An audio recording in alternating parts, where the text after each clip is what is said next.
Tibbee keessatti waraanni maafiyaa bilisiginnaa dargaggoo tokko irratti ajjeechaa raawwatan. Gabaasa qindaa'eef Jalfalmataa Lammii.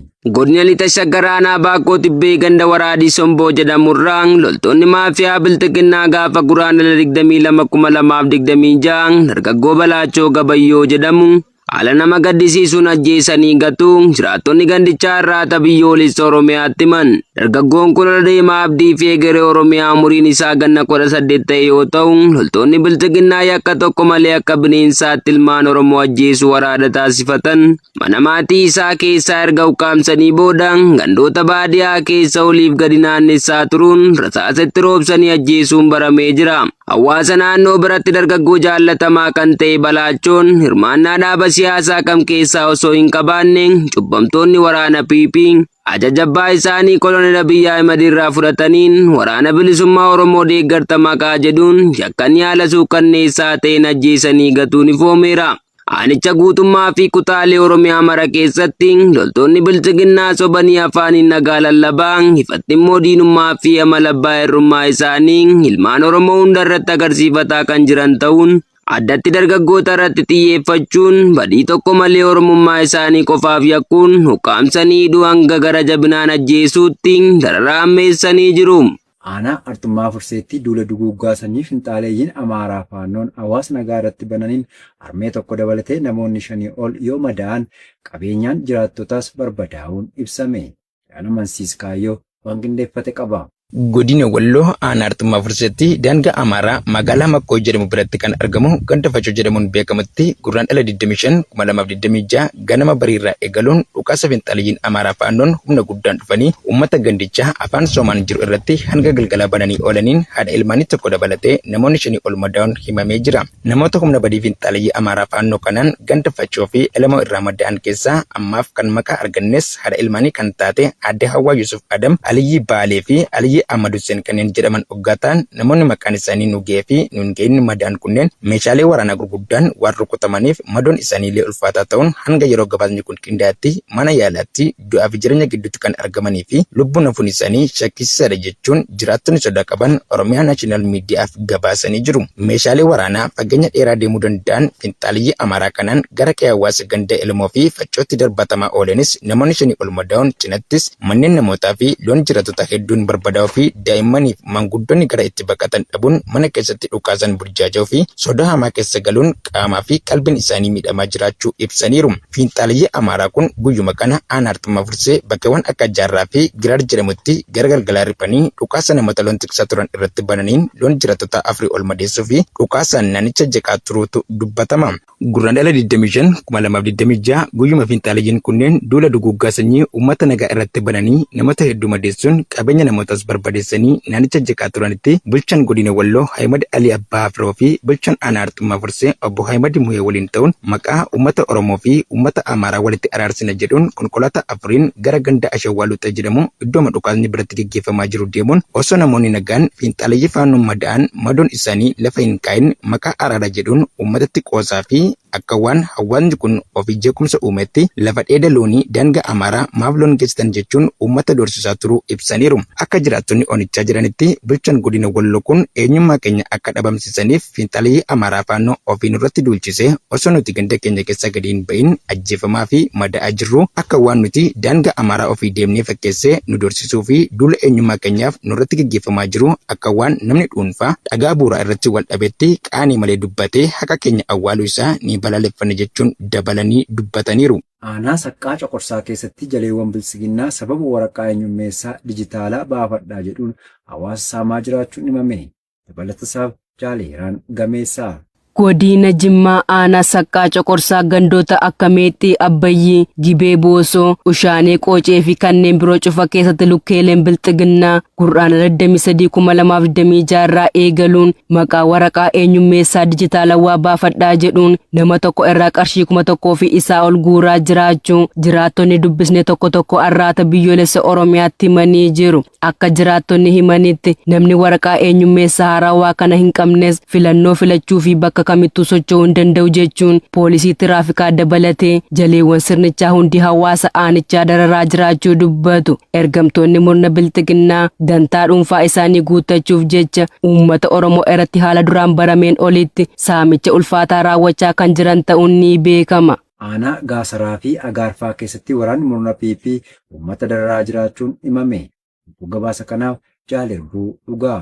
Godina Baalee Lixaa aanaa Gaasaraa fi Agaarfaa keessatti waraanni murna gabroonfataa PP tibba darbe gurraandhala 24,2026 irraa eegaluun bifa adda ta'een uummata reebuu, doorsisuu fi maqaalee sobaatiin dararaa jiraachuu jiraattonni bakkichaa arraata biyyoolessa Oromiyaatti himan. Akka jiraattonni jedhanitti sochii waboon tibba kana godina Arsii keessatti taasisaa jiru hordofuun sirni bututaa bilxiginnaa ergamtoota isaa gara aanaalee daangaa kanneenitti bobbaasuun maqaa waboo waliin hariiroo qabdu jedhuun uummata saamuu, afaan qawween dirqamsiisanii nyaata irraa nyaachuu fi gaaffii siyaasaa hawaasni hin beekne gaafatanii rakkisaa jiraachuus ifoomsaniiru. Haalli ammaa deemamaa jiru guyyaa irraa gara guyyaatti nutti jabaachaa jiraachuurraan kan ka'e baanii galuuf yaaddoo hamaa keessa jirra kan jedhan jiraattonni qe'ee keenya irratti qabeenya dafqaan horanne saamtotaan dhabne jechuun miira gaddaan guuteen dabaluun addeessaniiru. Murni maafiyaa PP yeroo garaagaraatti ergamtoota isaa summii jibbaa itti biifuudhaan hammeenyummaan badhaadhanii gocha gara jabinaa uummata keessaa dhalatan irratti akka raawwataniif bobbaaseen uummata hidhuu, saamuu, doorsisuu, qabeenya mancaasuu fi ajjeesuun akka malee uummatatti hammaatee jiraachuun haqa mul'ataadha. Zaambiyaan maallaqa fayyaa Tiraamp $1 biiliyoona argachuu daataa waliin wal qabate kenne didde. Yaadannoo Oromiyaa dabalata qaba. Zaambiyaan haal duree Waashingiten keessa dantaa biyyaalessaa ishee waliin kan waliin simne ta'uu ibsuun paakeejii maallaqaa Ameerikaan $1 biiliyoona ol ta'u akka gadhiiftu himtes kuffisteetti. Zaambiyaan biyya ollaa Zimbaabuwee waliin ta'uun jalqabbii fayyaa bulchiinsi Doonaald Tiraamp dhiyeesse kuffisteetti. Paakeejiin kun dhukkuboota biyyoota Afrikaa keessatti mul'atan ittisuuf kan kaayyeeffate yoo ta'u, yeroo baay'ee garuu Waashingiten qabeenya albuudaa fi daataa fayyaa lammiilee biyyoota Afrikaa caalaatti akka argattu taasisuu waliin wal qabatee jira. Dhaabbanni oduu Reuters akka gabaasetti waliigaltee yaadamee falmisiisaa ta'een United States $1 biiliyoona ol kan kennitu yoo ta'u, Zaambiyaan ammoo waggoota 5 dhufan keessatti gara $1 miiliyoona 340 ni kenniti jedhamee eegama ture. Jalqaba sadaasa bara darbee keessa mallattaa'uuf ture garuu kutaalee rakkoo qaban tokko tokkoon harkifatee jira. Amma Zaambiyaan hanga wixineen kun fooyya'utti guutummaatti keessaa baateetti. Naasayyoo keessatti waraanni faashistii PP halkan manneen namoota humnaan ol seenanii jiraattota reebaa turuun dhaga'ame. Jaalbooree addunyaa dabalata qaba. Godina Qellem Wallaggaa aanaa Sayyoo Ganda Qoree jedhamu keessatti guraandhala 23 2026 halkan manneen uummataa keessa faca'uun badii tokko malee nyaata nuuf kennaa jechuun erga nyaatanii booda nyaatni isin nuuf laattan kun nuuf hin taane jechuun meeshaa hidhatanii nageenya biyyaa ittiin booressaa deemaniin sodaachisanii akka reeban jiraattonni dubbatu.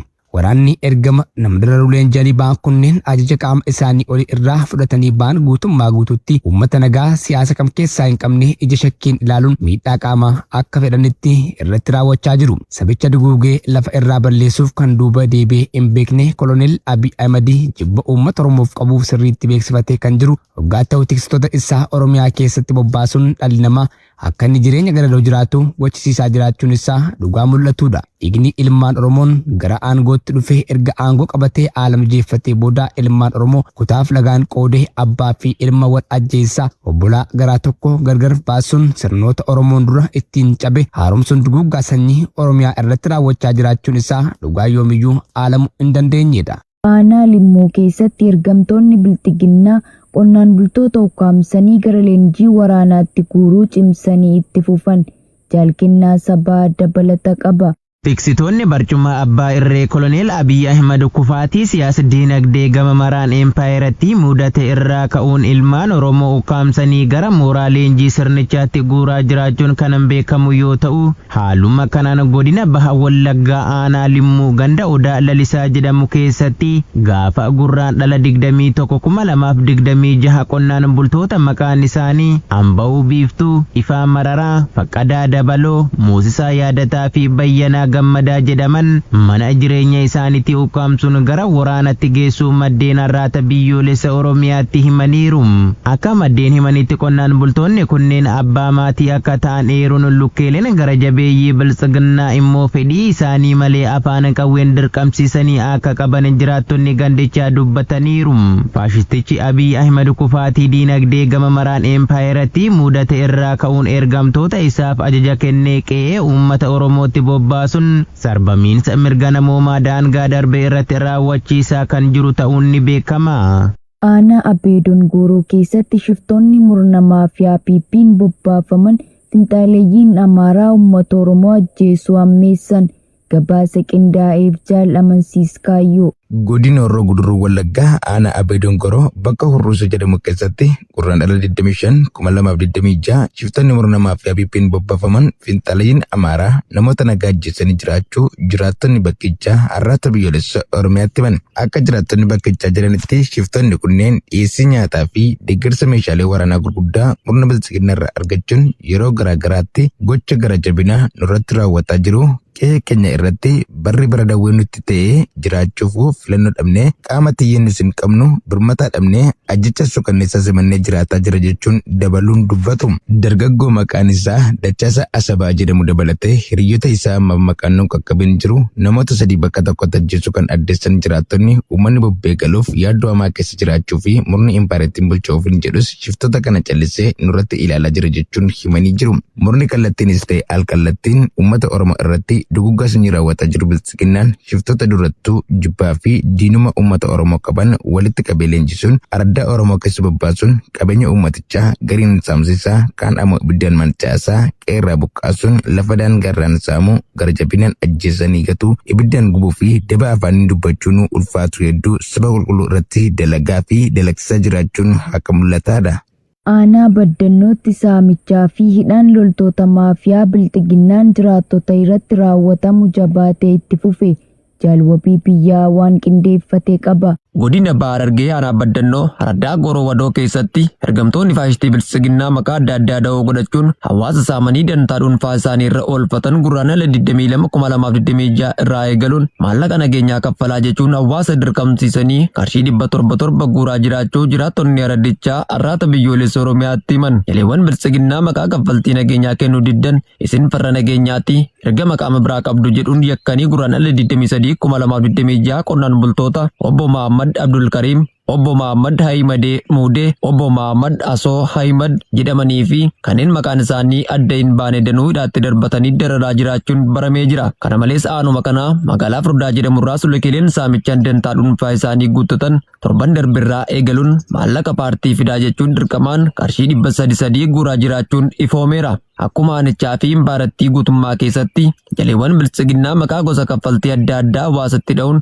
guyyaa guyyaan hawaasa ofiifuu beelaa fi qaala'insa jireenyaatiin miidhamee akka itti maatii isaa jiraachisu dhabee rakkatu iraarsuun dantaa garaa isaanii fi galii impaarattii kufee gara waraanaatti deebi'ee utubuuf saamicha irratti bobba'anii jiru. Afgaanistaan Paakistaan irratti haleellaa raawwatte. Jaalsabaafan waaggaarii dabalata qaba. Afgaanistaan haleellaa qilleensaa Paakistaan torban darbe raawwatteef deebii kennuudhaan bakka waraana Paakistaan daangaa irratti argamu irratti haleellaa raawwachuu ishee aangawoonni Taalibaan beeksisaniiru. Waajjirri miidiyaa koorporeeshinii waraanaa Afgaanistaan ba'aa ibsa kenneen akka jedhetti walitti bu'iinsi cimaan kamisa galgala haleellaa qilleensaa dhiyeenya kana humnoonni Paakistaan bulchiinsa Naangahaarii fi Paaktiyaa keessatti raawwataniif deebii kennuun jalqabeera. Dubbi himaan mootummaa Taalibaan Zabihullaa Mujaahid maxxansa xaarratti barreesseen irra deddeebiin kaka'umsaa fi sarbama geengoo waraanaa Paakistaaniin raawwatameef deebii kennuun hojiin haleellaa bal'aan bakkeewwanii fi dhaabbilee waraanaa Paakistaan sarara duraan irratti argaman irratti jalqabaniiru jedhe. Daangaan biyyoota lamaanii kiiloomeetira 2611 yookaan maayilii 1622 dheeratu sarara duraan jedhamuun kan beekamu yoo ta'u, Afgaanistaan sirnaan beekamtiin kennine. Beeksisa Afgaanistaan irraa ba'e kanaaf deebii atattamaa hin arganne. Dilbata darbee waraanni Paakistaan daangaa Afgaanistaan waliin qaban irratti haleellaa raawwachuun yoo xiqqaate loltoota 70 ajjeeseera jedheera. Afgaanistaan dubartootaa fi daa'imman dabalatee namoonni nagaa ajjeefamaniiru jechuun himannaa kana kuffifte.